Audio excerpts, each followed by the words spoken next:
But joining us tonight is Johnny Sizemore. Johnny, welcome back to Nightline. Thank you so much. So it is upon us. If our viewers remember, you were here, what was it, October maybe? December, okay, last year. And we were promoting the auditions for the play. And now it's here. It's less than a week away. Absolutely. But you brought some of your actors and actresses with you that auditioned, I guess. They did. That's awesome. One of them auditioned. Now, I was promised a part, but I don't know. I didn't show for the audition, so I guess anyway. So tell us, Johnny, about the play. The play is entitled "A Cry Nobody Heard." It goes down this Saturday at the beautiful Academy of Arts Logos Theater here in Taylor, South Carolina, 80 School Street. It used to be the old Taylor Elementary High School, one of the two. And it's going to be amazing. We have two shows, 7 p.m. and 2 p.m. The 7 o'clock show is already sold out, and we have just a few, almost 20 tickets left for the 2 o'clock. And if somebody's watching tonight, we're going to talk about the play, but I wouldn't wait too long. If somebody's watching right now, can they buy tickets right now? Absolutely. You can go to thejmse.com and purchase tickets. It's thejmse.com to purchase tickets. Excellent. They'll put that on the screen here in just a little bit. But I think before the show's out, we got to sell this thing out. Yeah, listen, let's do this. Let's do it. Got 20 tickets left. It'll seat a little over 300 there at the Logos Theater. And the Logos Theater, they've been on here before with some of their productions. Wonderful facilities. Yes, it is. Wonderful group of people. Absolutely. They have been absolutely incredible. Seth Deason has been the contact individual for us, and they have laid out the red carpet for us. Yeah. They've been so hospitable, and just them showing the love of Christ to us. Strangers, it's been absolutely second to none. Yeah, it's awesome. Well, tell us a little bit about the play. I know you can't give it all away, but tell us kind of the plot, I guess. Sure. The play centers around three sisters who deal with a lot of pain, resentment towards one another, anger and unforgiveness because of misunderstandings that happened from childhood. They spent the last 15 years not speaking to one another, only to find out things were not as they thought they were. And we deal a lot with mental illness, suicide prevention, things of that nature. It's a really heavy play. A lot of things that we discuss in this production is kind of taboo in the church. People are scared to talk about it. And I know God commissioned me and Carrie Greer, who is my partner in this production, to make our reach so much powerful outside of the four walls of the church, because there's somebody that will never step foot in the church but needs to hear the message of Jesus Christ in a way that they can adapt to, especially with millennials. Millennials may not necessarily want to come sit in church and hear the gospel, but they will engage in technology, social media, things of that nature. And so we're trying to put this message of Jesus Christ into a form that will reach everybody. Wow. Absolutely. Well, introduce who you brought with us tonight. Absolutely. I have some of the most talented people I know. I have Mr. David Rogers. He plays Terrence Dawson in the play. Miss Denisha Dawson. She plays his daughter, London Dawson. And my bro, Drew Samuel, who plays Derek Da Vinci. And each one of these actors and actresses are absolutely amazing. Awesome. And they can sing under the power. So there's a lot of music in the play too. Not really. Okay. Not really. There's a few songs. A lot of people don't like to hear a lot of music when they come to productions. I know I fast forward when I watch them, so we kind of keep that equal balance for. There you go. Absolutely. There you go. Let's start down there with you, Drew. Tell us about your character. Well, like you said, I play Derek Da Vinci, and he's a 17-year-old high school basketball player, and he just got a scholarship offer to Duke University. Man. Yes, so he will be attending Duke University, and London is my girlfriend. Oh, awesome. Now, this is fictional, but in real life, are you a 17-year-old basketball player that got into Duke, and is she your ex-girlfriend? No. No, okay. Do you like basketball? Do you want to go to Duke? I love basketball, but I don't think I'm talented enough to go to Duke. See, again, Duke offered me a position that I had to Really? turn down, just like you guys. Wow. Well, actually, let me tell you a little bit about Too much Drew. talent here. North Carolina came to calling that. Let me tell you a little about Drew. Drew is a part of the Southside High School speech and debate team. Awesome. They won #1 in the country. Wow. Congratulations. Tell me a little about that, Drew. Yeah. Yes. My partner and I, Chase Garrett, we do an event called duo interpretation, which is like you and a partner, you do like a skit, or you take a play and you cut it down to 10 minutes, and you cannot look at each other and you can't touch each other. And it's like acting. And we went all throughout the nation. We received second place at Harvard. We won Emory University. We got second place at George Mason University. And we got second place at the Tournament of Champions, and second place at the national competition. But overall, over the whole year, with all our points added up, we were the #1 team in the nation. Congratulations. That is impressive. Absolutely. I hadn't done any of those things. You need to be behind this desk. Come on over here. Well, Denisha, tell us about your character in the play. Well, I play London Dawson. I'm a 17. Which is his girlfriend. But not in real life. Here. No, not in real life. She's a 17-year-old girl who has a lot of issues, but she's trying to cope with it on her own. So she has a lot of things that she's handling right now. Yeah. Which is never good. I mean, if you're out there having problems, don't cope with it on your own. That's why there's people like you, Pastor. I mean, you've been in the ministry for a long time. Yes. You've seen it all. And people shouldn't be embarrassed or ashamed for their issues, because we're all sinners. We've all fallen from the eyes of, but talk to somebody. Seek out counseling. Because I don't want to give the play away, but does it have a good ending for your character? Come find Can't out. say. Okay. Sorry. You start talking about the anger, as Johnny was saying, the anger, the resentment, the unforgiveness. The thing I like about it, that is so real. Absolutely. Yeah. And most people don't know how to deal with it. Mm-hmm. And it's not something that just started. Yeah. Most of the time, it's something that was embedded. Yeah. The Bible talks about Paul. The Apostle Paul says in Ephesians 4, "Be kind to one another, tender-hearted, forgiving," because that stuff can affect you for the rest of your life. Absolutely. In everything that you do. Definitely. So I love what you're doing. Absolutely. And David, tell us about your character in the Oh, gladly. I play Pastor Terrence Dawson. Awesome. And Pastor Terrence Dawson, he is a strong individual. And he has to find ways to keep family peace. And even though he goes... That ain't easy. Not at all. and he goes through a lot of turmoil. But in the midst of that, he has to stay steadfast on the word of God and know that God is real, and have to bring everyone else to their senses and keep in mind the realization of who God is in their life. Awesome. And I'm sure these roles, have they impacted you guys personally? Yes, absolutely. That's Yes. awesome. I could only aspire to be as strong as Pastor Terrence Dawson. Yeah. He's very strong. That's awesome, man. Man, that sounds like a good play already. Thank you. We need to get out there this Saturday. Please, I'm please. telling you, when we started, there's about 20 tickets. And it might not be right now, so you need to get on the website. Give us to us again before we go to a song. It's thejmse.com. thejmse.com. Excellent. And just click on the link that says buy tickets. Excellent. The big buy button. So, anyway, we're going to go to a song. When we come back, I'm out of my element. I mean, I got actors and actresses and wonderful musicians, and I can't do none of that. What am I doing blessed. here? That's what We're blessed. Or I got somebody out there fooled. That's what it is. So, but we're going to continue talking about the play that's coming up this Saturday at the Logos Theater right here in Taylor's, right on Main Street, Taylor's, the old Taylor's High School, for those that's been around a while. It was already shut down by the time I came around, but done a wonderful job revamping that building out there. But Johnny, tell us who is joining us now. We are joined by some beautiful young ladies. They look a lot better than this side of the That's for sure.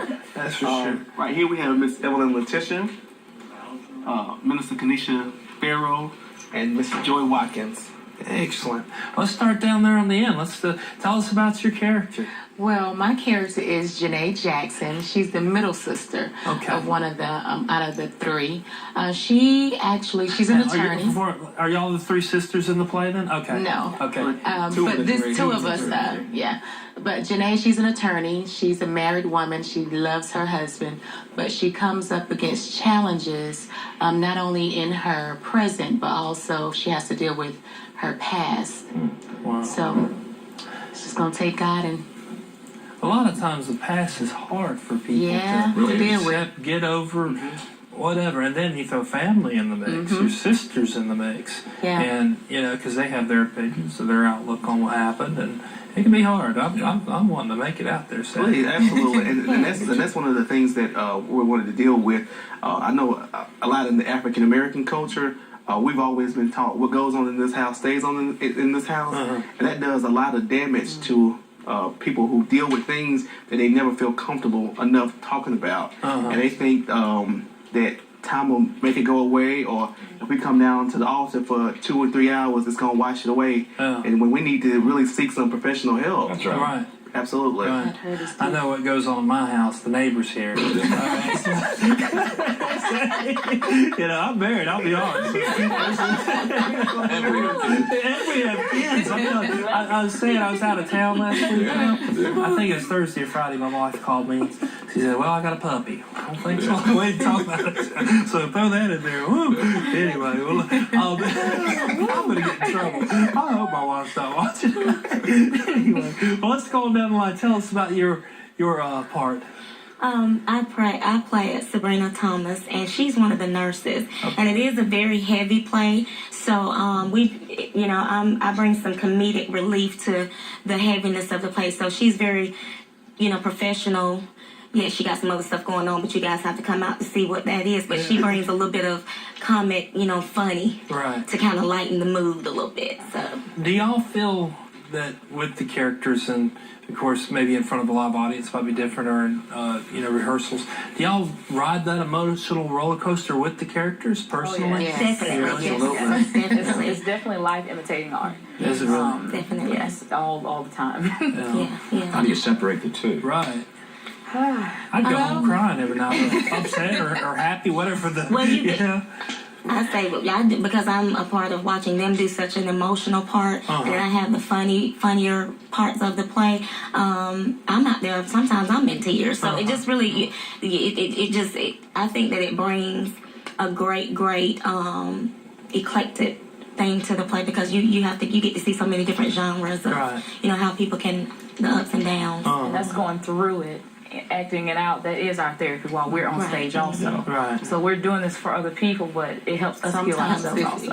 If we've had to deal with some of the issues that the three sisters have dealt with, maybe that's our outlet to deal with it, or to help someone else deal with it. I know when I'm hosting a pastor, I'm sure you get this in the pulpit. A lot of times you minister to yourself, or the guest up here minister to me, and man, I'll feel refreshed after the program, just something about it. I think it's just the Spirit of God comes in the room and takes over, That's unavoidable there, That's right. That's awesome. This thing is very relationship-based, I can tell. Yeah. Which is, it's very cutting edge. Very impressive. Yeah. We could be sitting next to the next Tyler Perry. Amen. And by the way, Johnny, this is your first production. Yeah, correct? this is our first. And already, before at the start of the show, 20 seats left. Now there's probably a line out the door. I hope so. There's a waiting list now, but go to the website. Give us the website again real quick. TheJMSE.com. Excellent. Go on there and get you a ticket for Saturday. And the only show that's left, or the seats are left, 2 o'clock. 2 o'clock. It's 2 o'clock. 2 o'clock. Is that called a matinee still? Yes, sir. Yes, sir. That's the matinee. I know a lot about this. So, well, Evelyn, tell us about your part there in the play. My name again is Evelyn Letitia, and I'm playing Dr. Jasmine Bailey. She's a professional. She's had some ups and downs in her life, especially as a young adult. She's overcome and she's become successful, and she thought she's dealt with a lot of those things in the past, but they reemerge. And so now her professionalism is put on the line, because she's a therapist as well as a physician, and so she's giving all this advice, but can she take her own advice? Exactly. And so you get to see her, that roller coaster that you talked about, and interacting with people that she hadn't seen in a long time. Wow. So we got a lawyer, a doctor. What's the profession of the third character? Preacher's wife. She's a preacher's wife. Oh, She's a okay. first lady. First lady. And there was a pastor. That's his wife. That's his wife in the play. Okay. They're not your grandparents, pastor and first lady. They are.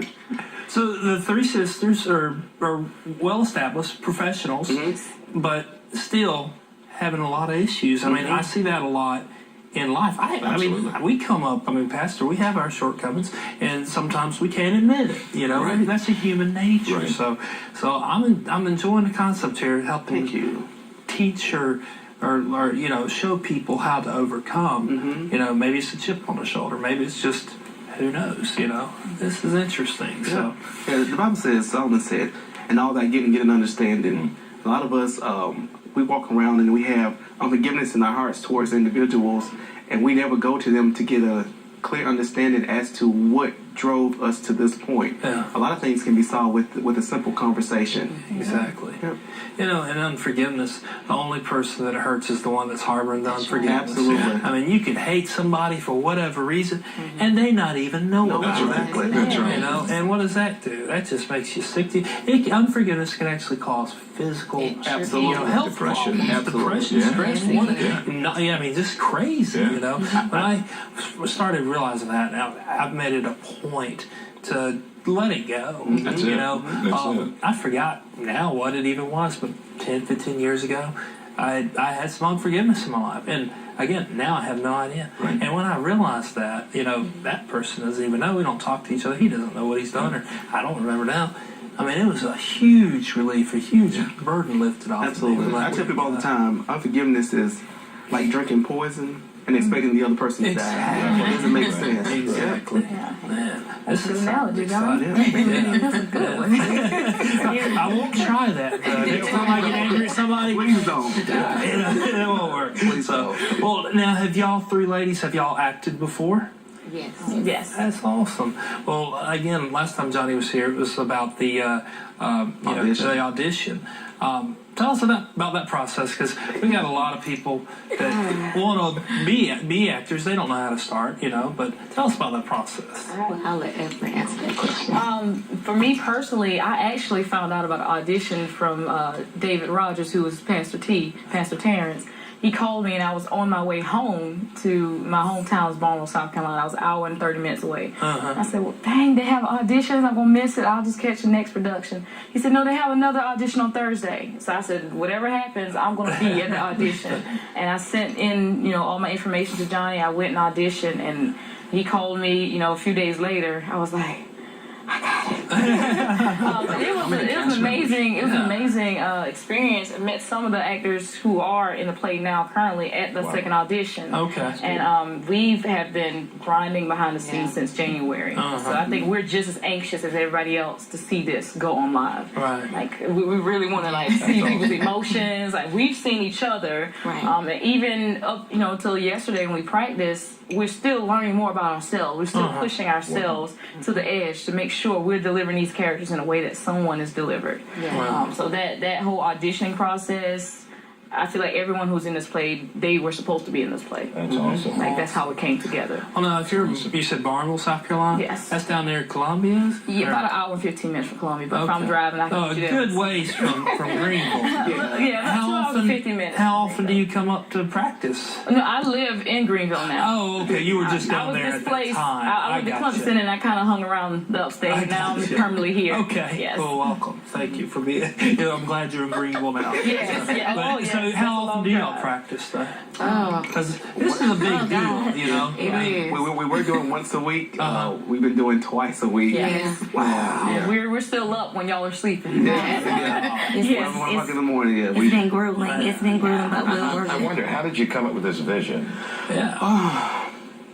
Well, last year, went through a couple things where I actually dealt with moments of being depressed, where I wanted to drive my car off a bridge many times, and it was through my restoration process that God said He's going to restore everything that I thought I lost, I thought that I needed. One day, I was in my kitchen. God said, "Go pick up every dream and vision you have, Wow. and this time I'm gonna blow nothing but favor on it." Since that time, Carrick and I got together, and we said we want to bring something to life, and we just got to writing some things from our personal experiences, and it birthed this. I know I've been in a position where I've been in a room full of people crying out for help, and nobody seems to be able to hear me, or nobody seems to be able to listen. And so, through the things that we've been through, you know, God has done some amazing things. We struggled for nothing. Wow. Absolutely nothing. And it's like His grace and His anointing has been on this, and it's so befitting of the times that we live in and the things that's going on in our society. And it's been an amazing experience. Wow. Well, you're already successful in my book. Yes. Congratulations. Yes. 2 sold out. Well, as We're gonna claim it. it's sold out. But you gotta just a few minutes. You need to get Lawn chairs online. only. Right. So yeah. But what's next for you? Have you already started about number 2, or are you gonna try to open up more times for this play? We're actually in the works of trying to take this production into a few different cities because the message of the play is really it needs to be seen. All right. Hopefully, we're going to try to shop it to a few networks to even possibly turn it into a television movie or anything. Anything's possible. Uh-huh. We just believe in God for whatever He wants to do through this. Excellent. Absolutely. That's So awesome. we're looking right now. The possible next date here locally for the production will be August the 19th Okay. at the Chapman Culture Center in Spartanburg. Excellent. So if you get online tonight and it says sold out, you're too late. Check the website often. That Absolutely. date is not quite set in stone, Yes, it's but a check the strong website possibility. often. And in fact, give us the website again. Real quick. TheJMSE.com. Excellent. And the play is called "A Cry Nobody Heard." Yes, sir. Man, that's deep right there. So, man, I want to thank you and congratulate you. Thank you. again. We This is appreciate it. exciting. And if you're ready to start a movie, Fred back there, he's working on it. How's your movie coming, Fred? It's getting close. Getting close. So he's you might want to talk to him. I know nothing about movies. Listen, I barely know anything about television. No, once this becomes a movie, we're going to make sure that you're an extra in it at least. I want to be an actor. You and Bishop Jackson. We can do it, brother. That'd be awesome. Thank you. I've been in that theater, and it's impressive. It is. You know, to have it sold out. You know, those 20 tickets are going to go tonight. Yes, sir. And we need some for our family as well. That's right. But We need to have it- backstage pass. Absolutely. We know the producer. Absolutely. But I want to thank y'all again Thank you for having us. Thank you. Right now, we're going to go to another song. Lindsay Huggins doing a wonderful job tonight.